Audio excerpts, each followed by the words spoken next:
Hello friends, my name is Balaji Chavan आणि तुम्हा सर्वांचं OLS या डिजिटल प्लॅटफॉर्मवर स्वागत आहे. ठीक आहे मित्रांनो, आपण फिजिक्स न्यूमरिकलचे ॲनालिसिस पाहत होतो. ठीक आहे, पहिला पार्ट आपण पाहिलेला आहे आणि सेकंड पार्ट आपण पाहणार होतो. ठीक आहे, आपण 3 पार्टमध्ये हे न्यूमरिकल्स घेऊन येणार आहोत.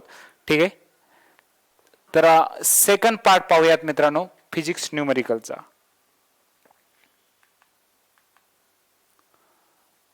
16 नंबरचा question. If the velocity of a body becomes 2 times its initial velocity, it's kinetic energy becomes n times its initial kinetic energy, what is the value of n. ठीक आहे, n ची व्हॅल्यू विचारलेली आहे. ठीक आहे मित्रांनो, आपल्याला कायनेटिक एनर्जीचा फॉर्म्युला माहिती आहे. हा असतो half mv square. Kinetic energy is equal to half mv square. Means kinetic energy is directly proportional to v square. Kinetic energy is directly proportional to v square असते. आणि आपल्याला सांगितलेलं बघा मित्रांनो, इनिशियल व्हेलॉसिटी जी आहे त्याच्या 2 टाइम्स कायनेटिक व्हेलॉसिटी काय झालेली, चेंज झालेली, 2 टाइम्स झालेली आहे. मीन्स कायनेटिक एनर्जी किती टाइम्स होईल मित्रांनो? 2 टाइम्स जर इनिशियल व्हेलॉसिटी झालेली असेल तर 2v स्क्वेअर. ठीक आहे, 2 टाइम्स मीन्स कायनेटिक एनर्जी ही त्याच्या 4 टाइम्स होणार आहे. किती होणार आहे मित्रांनो? 4 times. Means option B is the correct answer. Option B correct आहे. ठीक आहे. 17 नंबरचा question. If the kinetic energy of a body becomes 256 times its initial value, then the new linear momentum will be. आता आपल्याला linear momentum माहिती आहे. Linear momentum P is equal to असतं मित्रांनो मास इंटू व्हेलॉसिटी. काय असतं? Mass into velocity. तर आपल्याला linear momentum, kinetic energy in terms of linear momentum पहिलं फाइंड आउट करूया. Kinetic energy in terms of linear momentum. Kinetic energy is equal to असतं half mv square. ठीक आहे, तर इथे v इज इक्वल टू काय येतं मित्रांनो? इथे P is equal to mv आहे, therefore v is equal to P by m येतं. v is equal to P by n. या कायनेटिक एनर्जीच्या फॉर्म्युल्यामध्ये टाका half m as it is आणि v च्या जागी P बाय m स्क्वेअर. ठीक आहे, half m P square upon m square. ठीक आहे, m आणि हा m get cancel. Means kinetic energy is equal to येतं P स्क्वेअर अपॉन 2m. ठीक आहे, kinetic energy is equal to P square upon 2m.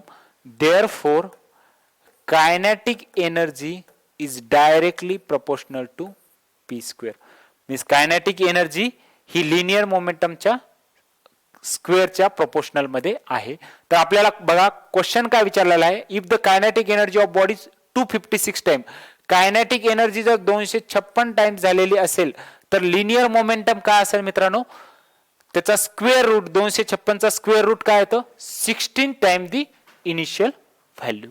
ठीक आहे, 16 टाइम दी इनिशियल व्हॅल्यू. ठीक आहे, देअरफॉर बघा kinetic energy, root of kinetic energy is directly proportional to linear momentum आणि root of 256. ठीक आहे, मीन्स रूट ऑफ 256 काय येतं? 16 येतं. Means 16 times the initial value. समजला असेल क्वेश्चन. पुढचा question. A broadcasting station transmit a wave with a frequency of 71 into 10 to the power 4 hertz. ठीक आहे, फ्रिक्वेन्सी दिलेली आहे मित्रांनो 71 into 10 to the power 4 hertz. Speed दिलेली आहे, velocity 3 into 10 to the power 8 metre per second. The wavelength of the wave is, wavelength विचारलेली आहे. v is equal to n lambda, new lambda. ठीक आहे, तर व्हेलॉसिटी माहिती आहे, lambda means wavelength find out करायचे, v upon new. 71 into 10 to the power 4 upon 3 into 10 to the power 8. ठीक आहे मित्रांनो, हा 10 टू द पॉवर 4 आणि हा 10 टू द पॉवर 4 येईल. ठीक आहे, मीन्स 71, एक minute, lambda is equal to v upon new. ठीक आहे, न्यू किती दिलेली आहे? 10 टू द पॉवर सॉरी एक मिनिट, व्ही दिलेली आहे 3 into 10 to the power 8 upon new दिलेला आहे 71 into 10 to the power 4 hertz. ठीक आहे, तर लॅमडा इज इक्वल टू येतं मित्रांनो, हे जर तुम्ही कॅल्क्युलेशन केलं तर 422.5 metre. Means option A is the correct answer. ठीक आहे, पुढचा क्वेश्चन बघा. An object is placed on a principal axis of a convex lens. Convex lens दिलेला आहे of a focal length 10 centimeter. If the distance of the object from the lens is 30 centimeter, object distance दिलेला आहे मित्रांनो 30 centimeter. What is the distance of image from? Image distance find out करायचं आहे. बघा मित्रांनो, convex lens असेल तर 1/f is equal to 1/v minus 1/u असतं. ठीक आहे, तर आपल्याला इमेज डिस्टन्स फाइंड आउट करायचं आहे. मीन्स u असतं इमेज डिस्टन्स, v असतं ऑब्जेक्ट डिस्टन्स. ठीक आहे, therefore 1/u is equal to येतं मित्रांनो 1/v is equal to 1/f plus 1/u. ठीक आहे, f किती दिलेला आहे, फोकल लेंथ 10, 1/10 प्लस 1/u किती दिलेला आहे मित्रांनो, ऑब्जेक्ट डिस्टन्स 30. आता जेव्हा कॉन्व्हेक्स असेल तेव्हा निगेटिव्ह येतं ऑब्जेक्ट डिस्टन्स. Negative means -30. ठीक आहे, -30 मीन्स -30 प्लस 10 अपॉन -300. ठीक आहे, हे तर -20 अपॉन 300, हे 1/v. ठीक आहे, 0 0 cancel. Means therefore 1/v is equal to 1/15. Means therefore v is equal to काय आलं मित्रांनो, 15 सेंटीमीटर. इमेज डिस्टन्स आलेला आहे 15 centimetre. Option B is the correct answer. ठीक आहे, जेव्हा कॉन्व्हेक्स असेल तेव्हा मायनस मध्ये येतं. ठीक आहे ना, कॉन्केव्ह असेल तर प्लस मध्ये. 20 नंबरचा question. What will be the resistance of wire across which 2 volt potential difference is applied on 1 ampere current through the wire. बघा, पोटेन्शियल डिफरन्स दिलेला आहे 2 व्होल्ट आणि करंट दिलेला आहे मित्रांनो 1 एम्पियर आणि आपल्याला रेजिस्टन्स विचारलेला आहे. ठीक आहे, हा इलेक्ट्रिसिटी चॅप्टर मधील क्वेश्चन आहे. आपल्याला माहिती आहे v is equal to I R असतं. ठीक आहे, रेजिस्टन्स विचारलेला आहे, therefore R is equal to काय येईल मित्रांनो, v/i. ठीक आहे, v2 अपॉन आय, करंट किती आहे 1 ampere. Therefore resistance is equal to 2 ohm. 2 ohm. Option B is the correct answer. ठीक आहे, समजलं असेल मित्रांनो तुम्हाला. पुढचा क्वेश्चन पाहूयात. If I is the current through the wire and E is a charge on an electron, then number of electron crossing in t second will be given by. ठीक आहे, आपल्याला मित्रांनो I is equal to माहिती आहे charge पर unit time. ठीक आहे, current is equal to काय असतं, चार्ज पर युनिट टाइम. चार्ज क्यू ने दाखवतोय मी. तर आपल्याला नंबर ऑफ इलेक्ट्रॉन बी काय घेतो, एन घेतो. ठीक आहे, एन नंबर ऑफ इलेक्ट्रॉन घेतो. मीन्स चार्ज काय येईल मित्रांनो, I is equal to N into number of electron E. ठीक आहे, अपॉन टी. आणि आपल्याला विचारलेलं आहे मित्रांनो, then the number of electron crossing in T second. Number of electron N विचारलेला आहे. Therefore N is equal to काय येईल मित्रांनो, हा I into T upon E. Means option I T upon E, option C is the correct answer. ठीक आहे, समजला असेल.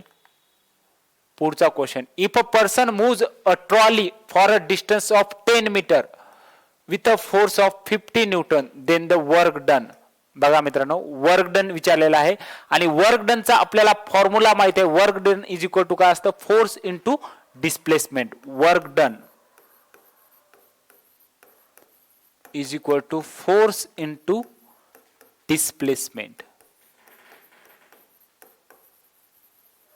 ठीक आहे. फोर्स किती दिलेला आहे मित्रांनो? 50 न्यूटन इंटू डिस्प्लेसमेंट काय दिलेलं आहे? 10 metre. 50 into 10 500 joule. Option d is the correct answer. Work डनचं युनिट काय आहे मित्रांनो? जूल. ठीक आहे. न्यूटन मीटर यालाच काय म्हणतात? जूल म्हणतात. कारण फोर्सचं युनिट आहे न्यूटन आणि डिस्प्लेसमेंटचं युनिट आहे मीटर. आणि न्यूटन मीटर म्हणजेच काय असतं? जूल असतं. ठीक आहे. Newton metre means joule. त्यानंतर पुढचा क्वेश्चन पाहूयात आपण.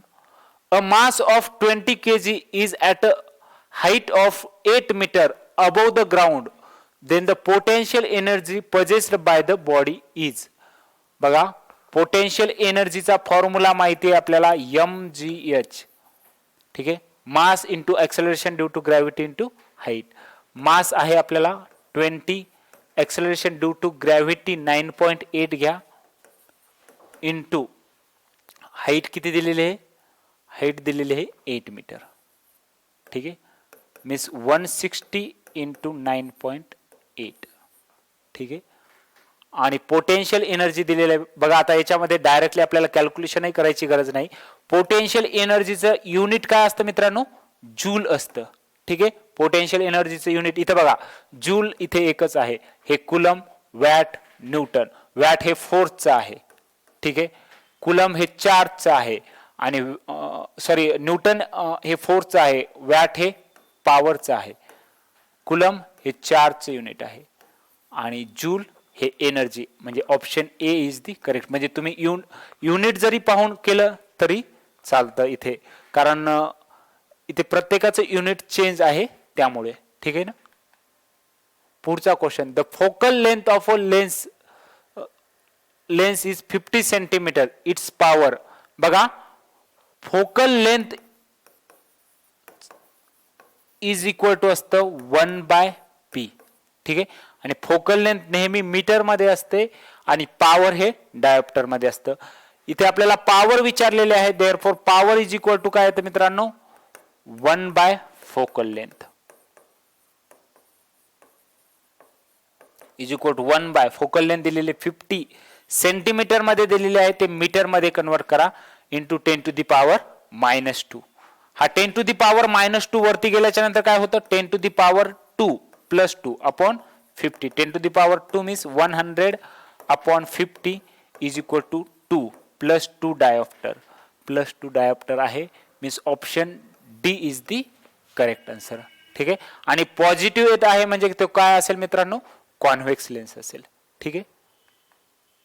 कॉन्केवचा काय असतं? मायनस असतं. कॉन्केव मध्ये मायोपिया असतं मित्रांनो. मायोपिया म्हणजे निकट दृष्टी दोष. मराठीमध्ये त्याला म्हणतात निकट दृष्टी दोष, म्हणजे दूरचं कमी दिसणं मायोपिया मध्ये. ठीक आहे. आणि त्याच्यामध्ये काय कॉन्केव लेन्स वापरतात. आणि कॉन्व्हेक्स म्हणजे काय असतो? कॉन्व्हेक्स म्हणजे मायनस मध्ये असतं, सॉरी प्लस मध्ये असतं. आणि तो काय असतो? प्लस मध्ये म्हटल्याच्या नंतर दूरदृष्टी दोष म्हणतात त्याला.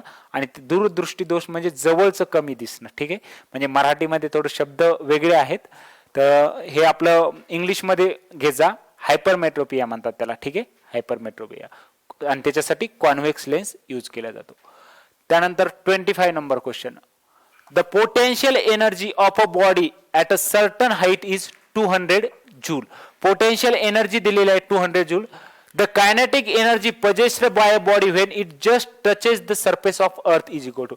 बघा मित्रांनो, तर जेव्हा कायनेटिक एनर्जी विचारलेली आहे, जेव्हा just touches to the earth, तर is equal to potential energy असेल जेव्हा अर्थला जस्ट टच करत असेल तर. म्हणजे option B is the correct answer. ठीक आहे. 26 number question. A sound wave has a frequency of 3.5 kilohertz and wavelength 0.1 meter. How long it will take to travel 700 meter? ठीक आहे. मीन्स आपल्याला फॉर्म्युला माहिती आहे, V is equal to new lambda. ठीक आहे. Frequency दिलेली आहे 3.5 इंटू 10⁻³ किलोहर्ट्ज हर्ट्ज मध्ये कन्वर्ट केलेला आहे. वेवलेंथ दिलेली आहे 0.1. ठीक आहे. बघा मित्रांनो 3.5 into 10 to the power 3 into 0.1 means हा 10 टू द पॉवर -1 येतो. तर डायरेक्टली हे हा मी एक मिनिट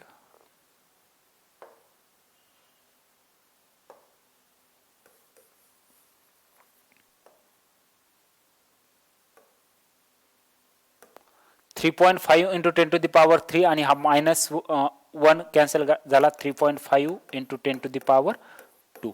ठीक आहे, हा येतो 350 मीटर पर सेकंद. व्हेलॉसिटी आलेली आहे 350 मीटर पर सेकंद. त्यानंतर डिस्टन्स दिलेला आहे 700 मीटर. डिस्टन्स किती दिलेला आहे 700 मीटर दिलेला आहे आणि आपल्याला टाइम विचारलेला आहे. व्हेलॉसिटी माहिती आहे, डिस्टन्स माहिती आहे, टाइम काय येतो मित्रांनो व्हेलॉसिटी इज इक्वल टू असतं distance upon time means time is equal to distance upon velocity. 700 upon 350 बरोबर काय येतं 2 second. Means option C is the correct answer 2 second. ठीक आहे, पुढचा क्वेश्चन बघा मित्रांनो. A ball thrown vertically and return to the ground after 10 seconds. Find the velocity with which it was thrown up आणि acceleration due to gravity 10 metre per second घेतलेली. बघा मित्रांनो एक हा बॉल आहे वरती फेकला आणि नंतर पुन्हा रिटर्न तो ग्राउंडवर आलेला आहे आणि टाइम किती लागलेला आहे 10 सेकंद. म्हणजे वरती जाण्यासाठी आणि परत खाली येण्यासाठी 10 सेकंद लागलेला आहे मित्रांनो टाइम. ठीक आहे, वरती जाऊन खाली येण्यासाठी 10 सेकंद लागलेला आहे. म्हणजे फक्त वरती जाण्यासाठी किती टाइम लागलेला असेल मग 5 सेकंद. टाइम किती लागलेला असेल 5 सेकंद. ठीक आहे, acceleration due to gravity means a acceleration दिलेलं आपल्याला 10 मीटर पर सेकंद स्क्वेअर. ठीक आहे, जी मीन्स आता इथे ऍक्सेलरेशन घ्या आणि आपल्याला विचारलेलं काय आहे व्हेलॉसिटी विचारलेलं आहे मित्रांनो. Velocity is equal to sorry acceleration is equal to काय असतं व्हेलॉसिटी पर युनिट टाइम असतं. ठीक आहे, therefore velocity is equal to काय आहे ऍक्सेलरेशन इनटू टाइम. ऍक्सेलरेशन दिलेला आहे 10 metre per second square into time 5 is equal to 50 metre per second. Means option B is the correct answer 50 metre per second. पण लक्षात ठेवा time 5 second आहे. कसं आलेलं आहे वरती जाऊन खाली येण्यासाठी 10 सेकंद लागत आहेत. ठीक आहे, म्हणजे फक्त वरती जाण्यासाठी किती लागेल मित्रांनो 5 सेकंद लागतील. ठीक आहे, त्याप्रमाणे व्हेलॉसिटी आलेलं आहे 50 metre per second. Option B is the correct answer. पुढचा क्वेश्चन पाहूयात. हा खूप इझी क्वेश्चन आहे, फक्त आपल्याला कन्सेप्ट माहिती असेल तर हा क्वेश्चन आपण सॉल्व्ह करू शकतो. बघा, calculate the work done by a force of gravity when satellite moves in an orbit of radius 40,000 kilometre around the earth. बघा, एखादा सॅटेलाइट जर अर्थच्या भोवती फिरत असेल. ठीक आहे, एखादा सॅटेलाइट ही अर्थ आहे समजा अर्थच्या भोवती एखादा सॅटेलाइट फिरत असेल. ठीक आहे, तर मित्रांनो डिस्प्लेसमेंट काय होतं सांगा. डिस्प्लेसमेंट 0 असतं आणि वर्क डनचा फॉर्म्युला आपल्याला माहिती आहे. Work done is equal to force into displacement. ठीक आहे, फोर्स इंटू डिस्प्लेसमेंट. इथे डिस्प्लेसमेंट 0 झालेला आहे म्हणजे वर्क डन पण काय होईल मित्रांनो 0. म्हणजे option C is the correct answer. म्हणजे हे 40,000 किलोमीटर वगैरे हे फक्त तुम्हाला कन्फ्युज करण्यासाठी दिलेलं असतं. काय येईल फक्त डिस्प्लेसमेंट इथे 0 आहे म्हणजे वर्क डन पण 0 जूल. म्हणजे option C is the correct answer. ठीक आहे, पुढचा question. The radius of curvature of a concave mirror is 30 centimetre following a cartesian sign convention.